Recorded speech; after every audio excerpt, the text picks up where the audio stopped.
Okay, so since we are busy in class, I figured we would go over the questions from Socrative in another video lesson. So as you're watching this, you still may have questions develop, and that's absolutely fine.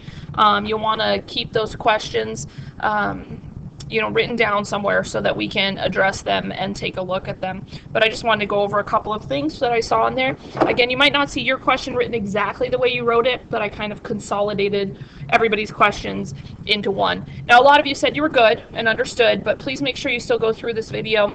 It'll only solidify, maybe clarify something you didn't realize you needed to have clarified. Okay, so first question, how would you determine spontaneity of the reaction if Kc equals 1? Remember, Kc is that rare occurrence because remember K is the products over the reactants.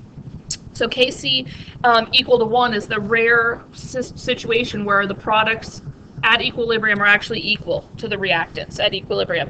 That pretty much doesn't happen naturally occurring. It could happen in a lab type situation, I guess, but it's very, very uncommon. I mean, think about to what precision you would have to end up for those to be that way, because you're going to have decimals involved, so it's usually going to come out to be greater or less than 1. If it was to come out to be exactly 1, then what we say is that it's not really considered spontaneous in either direction, or you can think of it as being spontaneous in both directions. It's just everything about it is the same. Yeah, and that's, again, a very, very odd situation for equilibrium. All right, do you have any tips on how to memorize the rules with Kc and Q? Again, we don't want to memorize them. We want to understand them. And so remember Q and Kc. Ooh, why did I write QC? Q and Kc are both found by doing products over reactants. The difference is Q is when you don't know if you're at equilibrium. Kc is when you do know you're at equilibrium.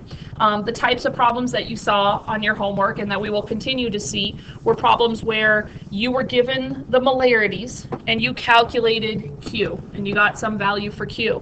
And then in the problem, they were telling you what the value of Kc was. So what you have to do is look and see, does Q need to get bigger in order to get to the Kc value, or does Q need to get smaller in order to get to the Kc value?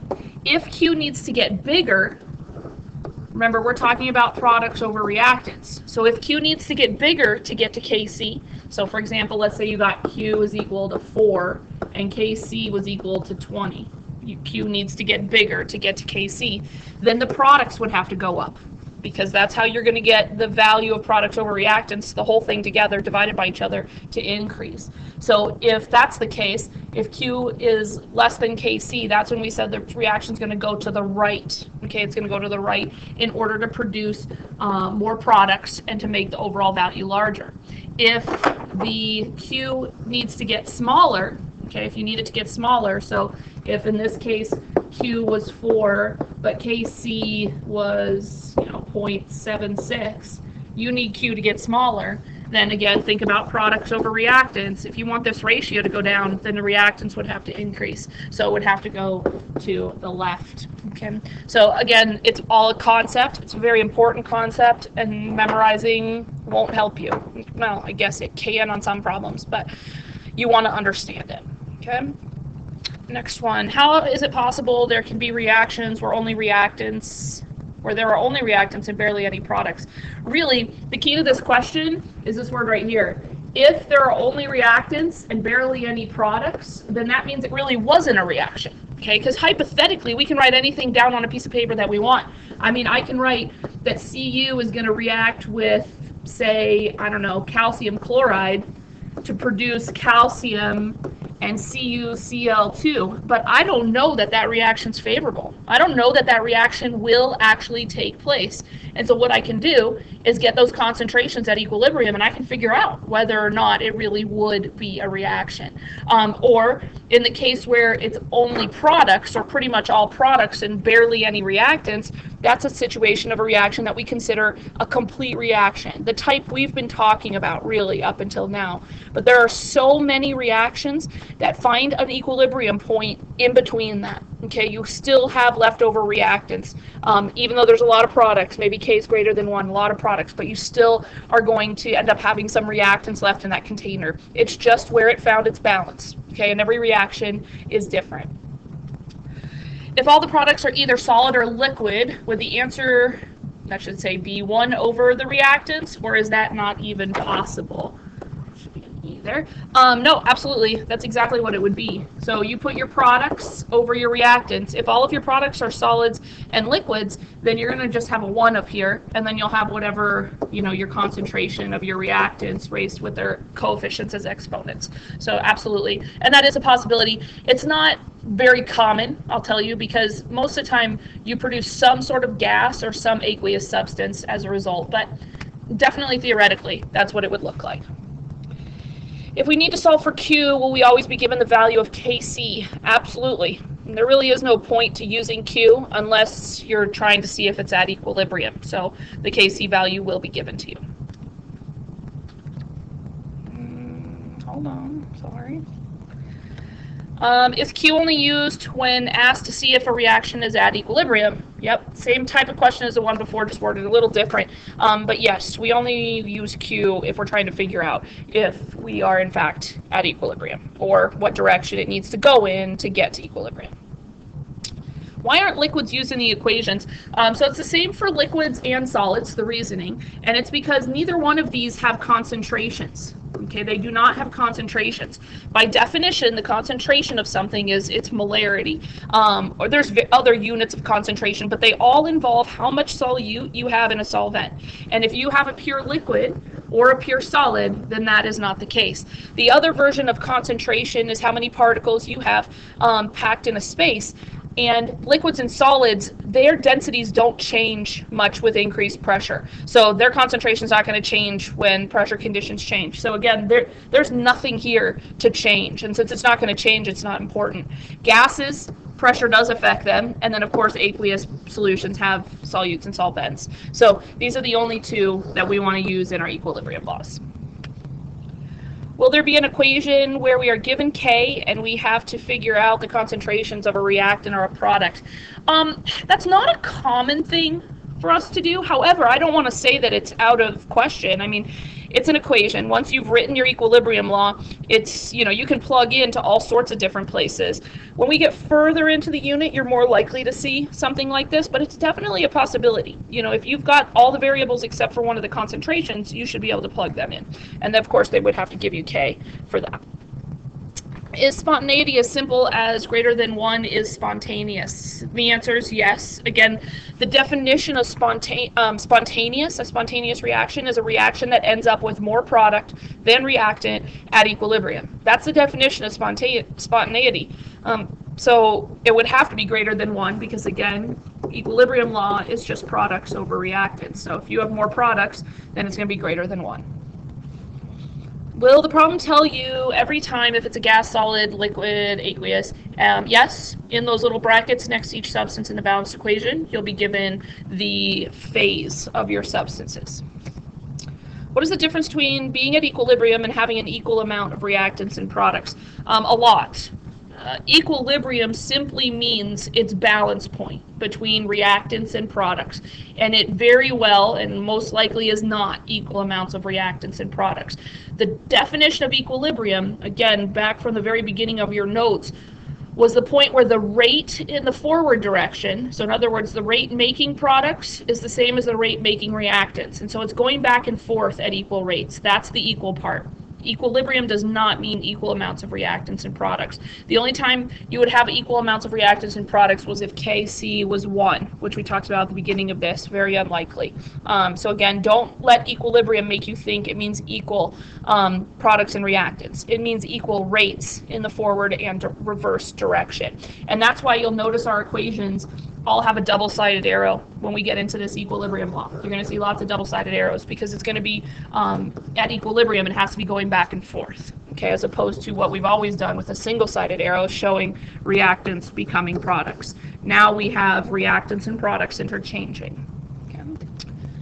If a reaction is non-spontaneous, would this mean a catalyst would be required to set off the reaction? Yeah, a catalyst would definitely assist in some non-spontaneous reactions. Some are so non-spontaneous that even a catalyst isn't going to help.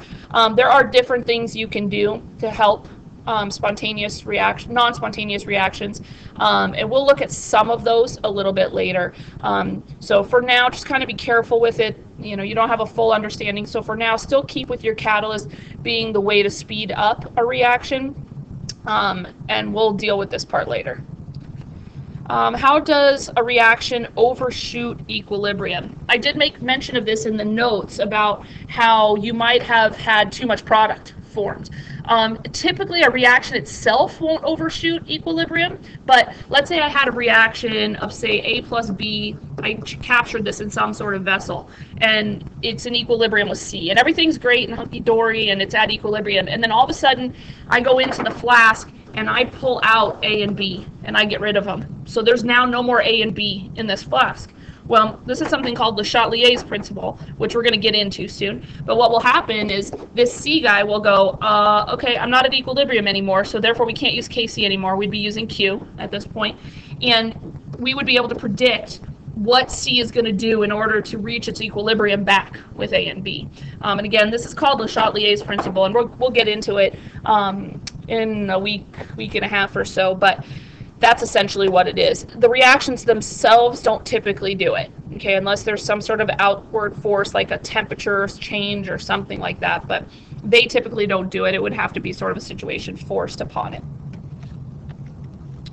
To what degree does Kc have to be to mean there are no products? So remember, if Kc is 10 to the negative 10th or smaller, okay, 10 to the negative 10th or smaller, then that means there's essentially no products. That means essentially this reaction didn't even happen. So the way it's written really isn't even correct.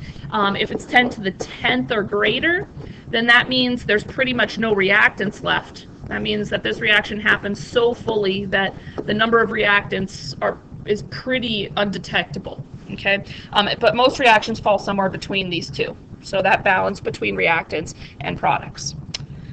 Within how many decimal places of 1 can Kc be for the concentrations of reactants and products to be the same? Again, I kind of addressed this question earlier.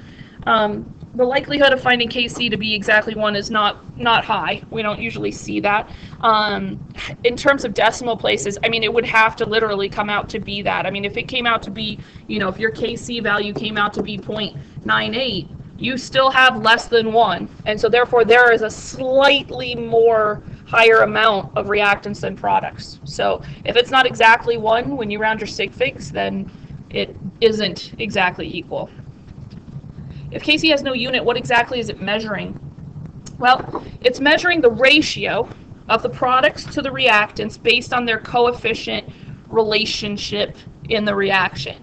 And again, it's giving us an idea of whether or not this reaction is spontaneous or not, really. The magnitude of Kc will tell us some other things too along the way. So it's really about the value and how big or small it is, not the actual unit that's on there. It's not intended to be used as a measurement, so to speak. It's intended to be used as a comparison tool for how much reactant there is versus product. Is it really just as simple as plugging the numbers in? A lot of you said on there, nope, I get this, no, this is easy for me. For now, it really is. I mean, I'm either going to say you're at equilibrium, you'll call it Kc, you'll plug all your numbers in, and you'll solve. Or I'll say, are you at equilibrium? You'll plug into Q, you'll solve, you'll compare that to Kc and decide which way the reaction's going to go. For now, that is how simple it is. Now, we will, the next lesson that we do, be moving into figuring out what the concentrations are at equilibrium based on initial values. So the reaction isn't at equilibrium to start with, and we're going to actually calculate what the concentrations will be at equilibrium. So we have a ton more to do in this unit. But this lesson, yes, it is just as simple as writing the equation based on the coefficients in the balance equation and then plugging the values in. Why can we use coefficients in equilibrium but not in rate law? Remember, in rate law, the rate determining step is a huge deal. Rate law, we're talking about how fast the reaction's happening, which is going to be based on the rate determining step. Equilibrium's talking about the balance that occurs once you have reached equilibrium. And so that coefficient ratio in the balanced equation is all we need.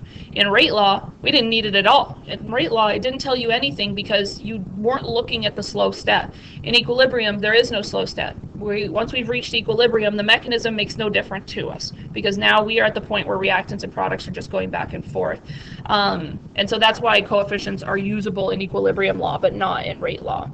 A lot of people like equilibrium law better because of that, because you don't have to actually figure out those exponents. Oh, okay, looks like that's it. So again, mark down any questions that you have.